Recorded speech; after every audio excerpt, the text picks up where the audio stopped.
Welcome to Light Logic, the podcast that discusses everything you need to know about low voltage lighting. Sit back, relax, and enjoy the show. You're listening to Light Logic.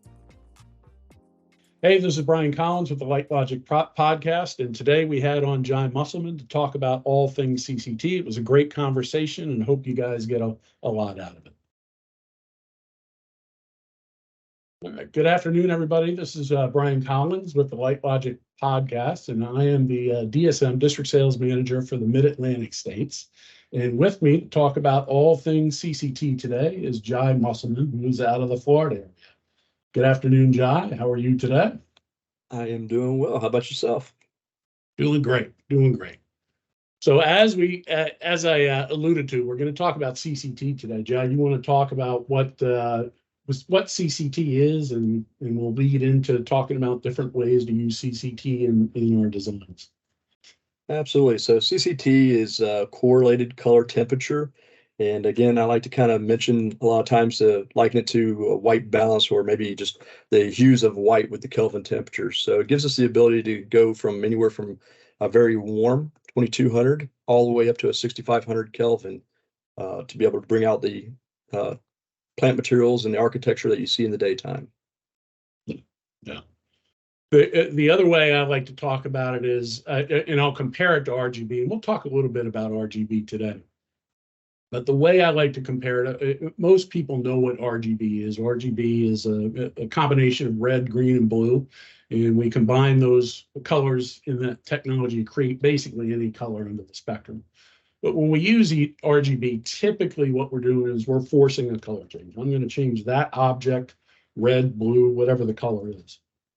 Whereas CCT, we use that shift in that color temperature to enhance the color of what it is that we're lighting. So again, the photograph I'm looking at, and we'll flash these up on the screen, is the Blue Law Office that was in Tampa, right? That was Tampa, Florida. Yes. Mm-hmm. Which is the best way to describe it, a royal blue. It's a really kind of a dark blue. And then the interesting thing is, 95% of the designers out there, 95% of the contractors out there would light that up using a 2700K, which is the most popular color temperature. And if you saw it with nothing else to compare it to, if you lit that in 2700K, you'd say, okay, it looks okay. But when you see, what color temperature did you choose on that? We actually went all the way up to 5200 Kelvin. And the interesting thing about this project is that it's in a historic district. So the paint palettes are already selected. They can't deviate or change. So again, it's a very deep royal cobalt-based blue. The trim is very pure white. And when we started utilizing the Kelvin temperatures on there, we realized that the 5200 really made that dance. And some of the specifics from the actual owner of the building was that when he did the inside of this building, it was all modern. So he really wanted the very white temperature of light. He recommended 5000 Kelvin, and could we do that? And this was actually the first project that we used CCT on with the vivid lamps. And it turned out really well that we were able to tune it right before his eyes. And then when he saw what he liked, he was like, that's it right there. Yeah, that makes a big difference. And the other thing to note here is not only is it a royal blue, the main part of the house, but all the trim is it's a white trim. And so you and I photographed that a few years back. And so we did it in the color that you set it at, that you chose, which is 5200K. But then we changed the color temperature on the lower on that first floor to 2700K, which is what most of the people would light that house at. And it was absolutely dramatic to see the first level in that 5200K where it should be versus the 2700K down below, including that trim. Go ahead. Yeah, I like to say that it really took that lower story and it shifted that blue actually to like a muddy purple. And then it took that white trim and basically made it look like butterscotch. So, it was a huge shift in colors on that there. But what was even more striking is once we started looking back at photos, there was an oak tree on the left and an oak tree on the right, and just seeing how it interacted with the foliage, that the foliage looked so much greener with that 5200 Kelvin bouncing off of it compared to 27. Yeah, it was fascinating. The trim excuse me, the trim on that 2700K reminded me, I grew up in a smoking house in the 70s. And so it looked like that dingy yellow tobacco smoke is what the trim looked like in 2700K versus that when it was 5200K. The trim just pops and just kind of frames out that royal blue and makes it look like it should be. So I thought that was one of the most interesting CCT comparisons that I've ever photographed for sure. So anything else on that? The other thing that you kind of did note this, but when we flash the pictures up there, you'll also notice, to your point, the landscape down below. So you get a lot of reflected light coming off of that structure, and it's interesting the difference in the landscape, or how that 5200K brings that reflected light brings out the greens in the landscape below versus the 2700K. That 2700K is enhancing everything that's wrong or kind of deadish in that landscape. All the yellows and browns are enhanced rather than the greens and the other colors that make it look alive. And we realize that we see everything in the daytime hours, and generally between 10 o'clock to about 2 o'clock, usually the sun's going to be putting out a spectrum between 5,500 and 6,500 Kelvin. So anywhere from 5 to 6,500 Kelvin. So we're seeing things as they are in the daytime, and we can appreciate all these colors. But then when we go to the nighttime, we're creating the light ourselves. So it's not just all one envelopment of light. We're reversing all the imagery. So now we get to be very specific with what we're choosing Kelvin temperature wise to highlight something. Again, we're now comparing all that white light that we're creating to negative space and darkness. So that's why we're able to be very effective with this technology. Yeah. And it's also interesting, and as an industry, I can't explain how this happens, but we kind of put ourselves in a box.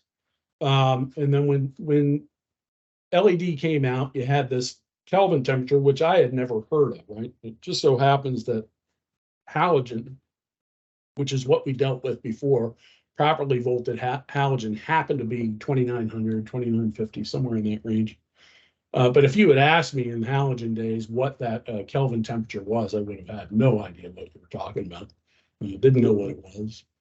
I did know that we would use blue lenses to in certain circumstances. We would use blue lenses to cool that light down. Didn't actually turn the light blue, but it kind of cooled that light off. We would use it in underwater lights to kind of clarify the water. We would use it in down lights to help make it mimic a true moonlight, and evergreens as well. We would use that to light evergreens up and enhance those greens. So absolutely, yeah. Now the next picture that I'm looking at is a deodar cedar, and it doesn't necessarily have to be a deodar cedar. Deodar cedar is kind of like a blue spruce, wouldn't you say? Color wise, it's got some blue hues to it in addition to the greens. Absolutely. Right. So that is in my opinion, that is a plant material that has those blue hues that really looks good at 6,500K. And even just the shift between, 5,000K, it looks really good, but it's going to enhance more of the greens. Whereas if you shift it more to 6,500K, now and let me back up 1 second. So if you go back to 5,000K, that's more of a neutral light. It's really not yellow. It's really not blue. It's really neutral. When you shift it to 6,500K, now you're starting to add some blue to the spectrum. And so naturally, it's going to make those blues and that deodar cedar pop. Same thing with a blue spruce. Absolutely. And then if you hit it, I mean, you can tell people what it looks like if you hit really any kind of evergreen, whether it's a deodar cedar or Leland cypress, a darker green. But what happens when you hit that with a 2700K? Yeah, it makes it actually look dead because it'll start pulling out all the brown growing points of the plant material. So all of a sudden you're focusing more on the stem work or the bottom sides of the little needles there rather than the actual green part. So it's striking, when you start looking at 27K through the progressions all the way up to 6,500 Kelvin with evergreen plant materials. Yeah. So we'll throw some pictures up there. We've got some good examples of another project I think Jai was involved with. Certainly one of your contractors. Mm-hmm. And the photograph actually has deodar cedar lit up in 2700K moving all the way to 6500K, and the Deodar cedar behind it stays a static 2700. So it's, in this case, it's kind of a moving, it's a GIF in a moving photograph. And when you first see it in 2700K, it doesn't appear like anything's wrong. It's lit. It looks like, normal. But as it progresses into those higher Kelvin temperatures, it's absolutely amazing, the difference. And it truly, the one on the left that stays 2700K, it looks like it's dead. It looks like it's dead compared to the 6500 or the 5000 for sure. So that was a good comparison too. So moving on, the next photograph that I'm looking at is, the other thing that you can do, one thing we've talked about as designers all the time, is using levels of light or levels of brightness to draw people's attention into certain areas. So typically focal points, right? So that could be entry area, it could be a specimen plant, a pergola, whatever you want that to be. In this particular circumstance, I'm looking at an entryway. This is another one of your projects down in Georgia. Georgia. I was going to try to name the city, but yeah. It's outside of Athens. In this case, I can't remember whether we did this. Was it a result of a demo that we did? That's the two different color temperatures. No, so this one is where we actually did the entire house with CCT, and then the entryway light that was already there was to mimic kind of like more of a gas lantern type of look. So what was nice is we did the outside. It was kind of like a lightly off-white. So we tuned it to 3200 Kelvin. We also used the frosted lens to smooth that light out a little bit more. But what was kind of remarkable about this is that the entry was that warmth. And normally we'd probably make that wider on average, and then it would bounce. But this looks striking, being able to have the darker hue of warm light pull you in. And it's almost like it was inviting you in the house. It's 100%. It's actually one of the more striking examples. And to lead into this, we have to really, as designers, we have to get out of this mindset that if you start a color temperature on a project, that you have to stick with that color temperature. That's out the window. That's completely just not true in BS. But move with your color temperatures with a end game in mind. And in this case, those two, that contrast in color temperature, that white versus that almost gold, because that's certainly lower, I would say, than 2700K. That's got to be probably 2400, 22, somewhere in there. I mean, it's gold yellow. But it's a beautiful entrance to begin with. It's an arched doorway and an arched brick entryway, and that is lit in even lower than incandescent color temperature, almost a gold hue to it. And then the outside of that brick entry is that white color. What did you say that was? 5,000? 3,200 Kelvin on the outer temperature. Oh, is it really? Okay. So just a little bit over 3,000. Like, we tried it there, but we really wanted to play into it being kind of still very silky and still a little bit buttery, because it wasn't a pure white. It was a very off white. And then what happened is then we had some evergreens that were around, like you were saying earlier, about bringing the Kelvin temperature up. We really did those north of probably 5,500 Kelvin, and it just really made them pop with a very beautiful green against that color. Made everything dimensional and stand out from each other. The whole design is outstanding. And then the silhouetted, you've got some sort of evergreens and planters right in front of her, which are completely silhouetted behind it. The whole design is just incredibly striking. But definitely when you look at this, you know what the entryway is. And so that contrast in color, you don't just have to use, the point being, you don't have to use at this point varying light brightnesses. You can use different color temperatures to lead your eye into focal points. And one of the things that we keep in mind, though, is when we get into places that have the lighter colors, especially white, we might have to go up on our Kelvin temperature to bring that white out, but then we might start dimming it to put it back into scale. And then we could still also use a frosted lens. Just did a project literally last Friday, and simple 20 light job. And within that 20 light, we, the architecture, I think we did around 4,900 Kelvin, so just a little bit under 5. We still use the frosted lens just to kind of buffer it back out and make it a clean white so that all the plant material could stand away from it. We had bamboo out there as well as like blue agave. So everything got different Kelvin temperatures to make everything pop. And the one thing about that house that we were just talking about a moment ago up there is that homeowner already had a large lighting system. And the reason I came to that property in the first place was that the lighting system wasn't performing well. The contractor I was working with didn't install it, and he was always out there trying to fix it because he had gained favor with this homeowner. So this install was 4 or 5 years old. It was poorly installed. They were having a lot of voltage issues, and when we discovered what was happening, it was time to actually replace that system, unfortunately. Not the material's fault, but the install's fault. So when we went out there, this homeowner already knew what landscape lighting looked like and what his architecture looked like, but we redid it with CCT. And when he flew back in after we were installing it for the week, he described it as being high definition TV for the first time. So it struck with me the whole time that we call it high definition landscape lighting now by using CCT. Yep. This next one that we're going to talk about is a great example of that too. So anything else on the arched entryway that you wanted to touch on before we move on? No, that property just keeps growing because again, they love lighting and they've really enjoyed the dimensions that we've created with just using white light only. The joy to photograph it, for sure.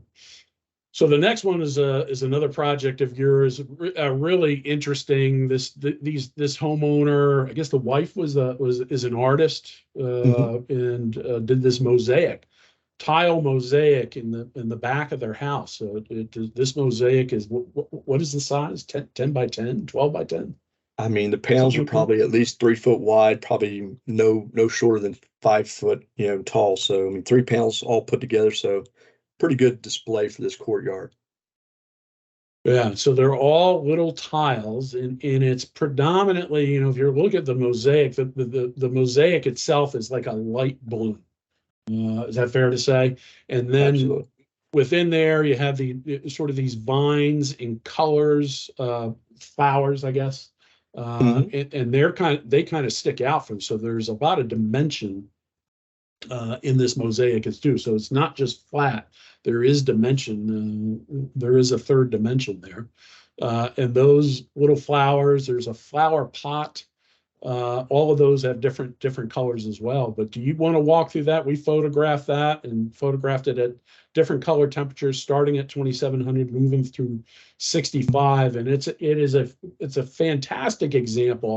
I'll just say this and let you talk about it since it's your project. But it's fascinating looking at this, even in the warm color temperatures, when you light it, say, in a 2700K, even how that enhances the warmer colors that are hidden within there. So it's mostly the cool color temperature, or cooler colors, I should say, that are within that mosaic. But even as you roll through those color temperatures in the 2700s and 3000s would make those warmer colors in the mosaic pop out. I'm looking right at the 2700K example. It literally grays out that blue, almost Absolutely. negates it completely.